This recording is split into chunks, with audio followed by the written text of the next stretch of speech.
Tama na. Ano to?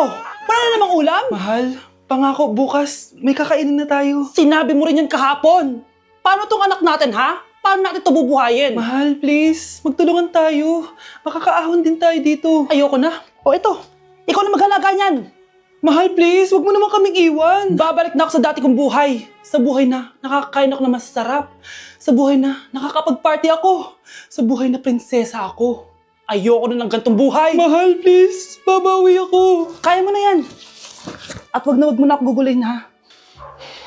Anak, pangako hindi kita iiwan ha. Nandito lang ako para sa'yo. Hindi kita papabayaan. Okay, Mr. Ramon? Ma'am, tanggap na po ba ako sa trabaho? Sorry sir. Based sa resume mo, hindi ka pala nakapagtapos ng college. Ang hanap po namin is college graduate.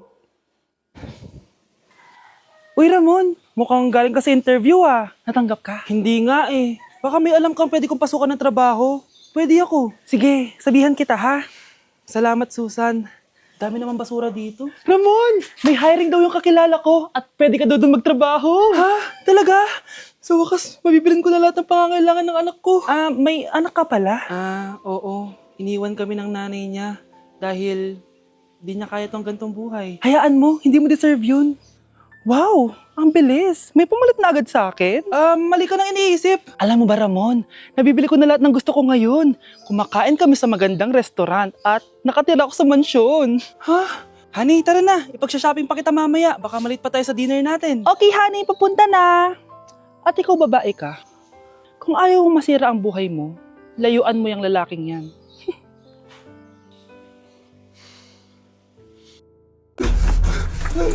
Ano nangyayari? Sino to? Ano to?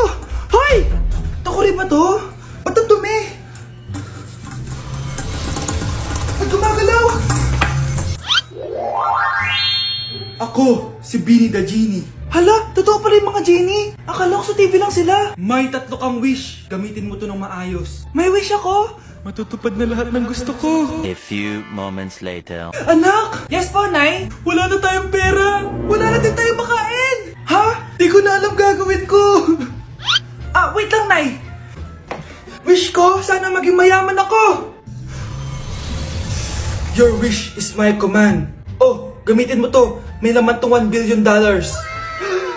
Mayaman na ako! Nay, huwag ka mag-alala. Eto, 100 million pesos para sa'yo. 100 million pesos? Thank you, anak! Ang yaman ko na! Nabili ko na lahat ng gusto ko! 1 hour later. Ang boring naman. Mayaman nga ako. Wala naman akong kaibigan. Wish ko, sana maging sikat ako. Your wish is my command. Sino yun? Sir! Ano po masasabi niyo na ikaw ang pinakasikat na tao dito sa Pilipinas? Ako? Sikat? Nandito tayo ngayon live sa bahay ng pinakasikat na tao dito sa Pilipinas. Ang sayo naman! Babala, mag-ingat ka sa huling wish mo dahil... Sir, may tanong po ako. Sir, Ha? Hindi kita marinig! Ano po ang masasabi nyo na lumalala ang pandemya? May isang solusyon lang dyan. Wish ko, sana maging maayos na yung mundo. Ayan, maayos na. Bakit, Genie? Magiging kabaliktaran ang huling wish mo. Ano nangyayari? Mamamatay na tayo lahat!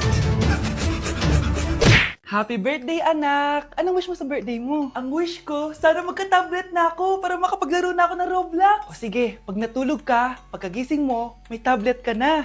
Talaga, Nay? Matutulog na ako. Excited na ako.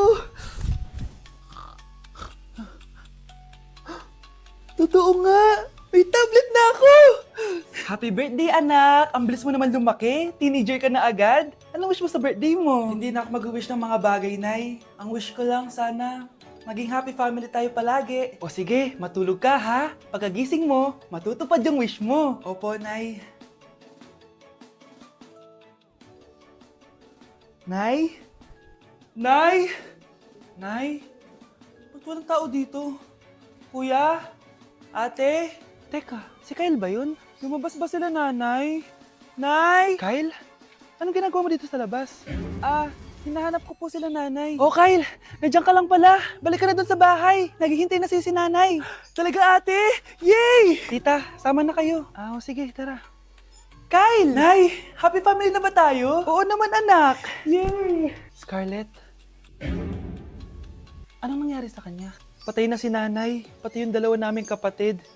Namatay sila nung birthday niya. Kaya tuwing magbe-birthday siya, sila yung hinahanap niya. Grabe pala yung trauma. Anak, malapit na tayo magsama. Talaga, Nay. Sobrang miss ka na namin, Kyle. Excited na kami, Kyle. Excited na rin ako, mga ate, kuya. Ate, makakasama ko na sila nanay. Matutupad na yung birthday wish ko. Kyle, kain ka na dito. Celebrate natin yung birthday mo. Kyle, kain na. Sino ba yung batang yun? Kyle! Kyle. Huwag niyo ko ikulong! Hindi ako scammer! Itigil niyo na yan! Hindi si nanay ang scammer. Pero nasa bahay na to, ang totoong scammer. Hoy bata, huwag kang mangialam. Wala ka namang ebidensya. Pero nay, alam ko hindi ko yung scammer. Tara na, sumama ka na sa akin. Mga anak, aayusin ko to ha? Babalik din ako, okay? Kung sino man sa inyo yung totoong scammer, umamin na kayo! Nakulong si nanay, di ba? Ate, walang may gustong makulong si nanay. Tsaka bakit kami lang tatlo sinisisi mo? Eh baka ikaw talaga yung totoong scammer. Imbes na magsisihan tayo, magtulungan na lang tayo para kay nanay. Malalaman ko rin ng totoo. Delivery po. Gabi na. May nagde-deliver pa? Kuya, kaninong parcel yan? Kay Susan po ulit. Ha? Paano nangyari yun? Eh, nasa kulungan na si nanay. Aba ma'am, hindi ko po alam. Taga-deliver lang po ako eh. Sige na po. Oh, nasa gitna yung kalaban ha? Hoy, ayusin mo na itong mga damit mo. Ilagay mo muna dyan sa kama. Oh, ayun na! Paano naman ito laman ng parcel na to? Nakakainis, talo na naman. Ano ba ito? Ba't nandito to? Ito ba yung galing sa scam? Sabi ko na nga ba, ikaw yung scammer! Ate, hindi ako yung scammer. May parcel na dumating at nakapangalan kay nanay. Di ba pang computer to? Eh, ikaw lang naman mahilig mag-computer dito eh. Ano na namang scam ang ginawa mo? Pasalamat ka, minor de edad ka pa. Bawal ka pa makulong. Pasensya na sa ginawa ng anak ko. Pagsasabihan ko to. Basta wag na uulitin ha. Ako na magbibigay sa mga may-ari neto. Sige na. Ang galing mo talaga. O ito, sino to cellphone? Akin tong pera. Mas kailangan ko to. Galingan mo pang mang scam para mas marami tayong makuha. Bahala sa'yo. Makakaasa ka. Gagalingan ko pa. Death certificate? Hindi naman patay si tatay ah. Anak, alam kong nasa kwarto ka ng tatay mo. Si nanay. Anak! Nay, tawag niyo po ba ako? Wala. Kala ko nasa loob ka eh. Sige nay, gagawan ko na po ng pagkain si tatay. Kailangan ko malaman ng totoo. Sorry nay, kailangan kong gawin ito sa'yo.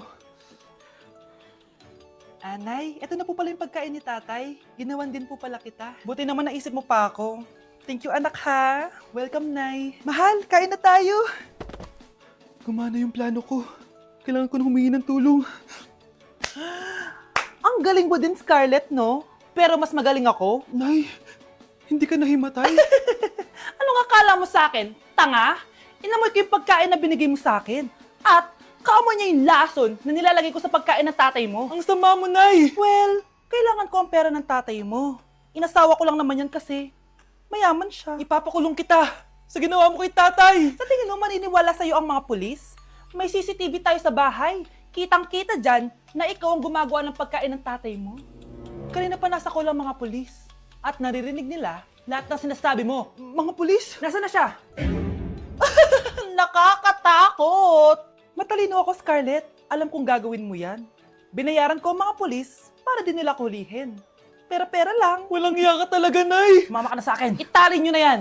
At siguraduhin nyong hindi makakatakas yan. Ano? Itatali? Hindi! Shh, Scarlett. Itatakas kita, ha?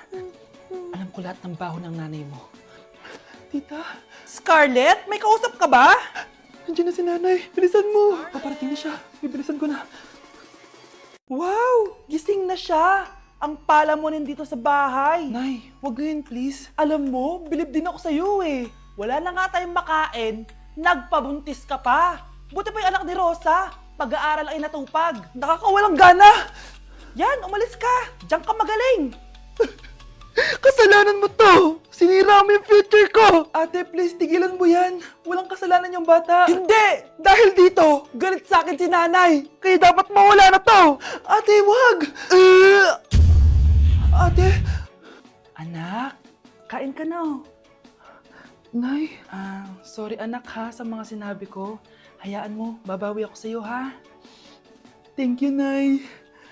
Nay, sumasakit yan ko. Nay. Oo, yung pinag-usapan natin ha. Hihintayin ko lang mga anak tong babaeng to. Pag nabigay ko na yung bata, ibigay mo na agad yung pera sa akin ha. Palak ibenta ni nanay yung anak ko. O anak, okay ka lang? Walang iya ka, Nay! Ang sama mo! Akala ko, totoo nagbago ka na. Pera pa rin pala yung nasa utak mo. Abay, bakit? Wala ka nang pakinabang dito. At least yung anak mo, mapapakinabangan ko. Wala ka namang papakain dyan eh. Napakasama mo! Lalayas na ako sa impyernong to! Sige, lumayas ka! Sino tinakot mo? Tignan natin kung saan ka pupulutin. Hello, Bes. Hello, Bes. Kilala mo ba si Edward? Oo, Bes. Siya yung ama ng dinadala ko. Mayaman pala sila, Bes. Gusto kanyang makita kasi gusto niyang panagutan yung baby mo. Talaga? Oo, Bes. Ito na yun, Bes. Bes, hindi mo na kailangan magtiis na nanay mo. Hindi pwedeng anak ko lang ang makikinabang sa yaman ng lalaking yun. Dapat ako din. Ano ba naman yan? Bahay ba to? Junk shop? Ang kalat! Hoy, ikaw! Maginis ka nga! Huwag ka puro cellphone dyan! Sige po, Nay. Ay, natapos din. Nay, tapos na po ako! Oh, hindi ka pa tapos? Nakikita mo to? Hugasan mo mga plato dito. Meron na naman. Sige po, Nay. Oh, pagkatapos mo dyan, magpunas ka ha. Nay, sandali lang, ang dami niyong utos. Nagreklamo ka. Gusto mo kunin ko cellphone mo? Sabi ko nga, Nay, maglilinis na ako. Oh, pagkatapos mo dyan, ilabas mo yung mga basura doon. Bilisan mo, marami pa akong utos sa'yo. Meron na naman. Titigil ka din sa kakautos mo, Nay.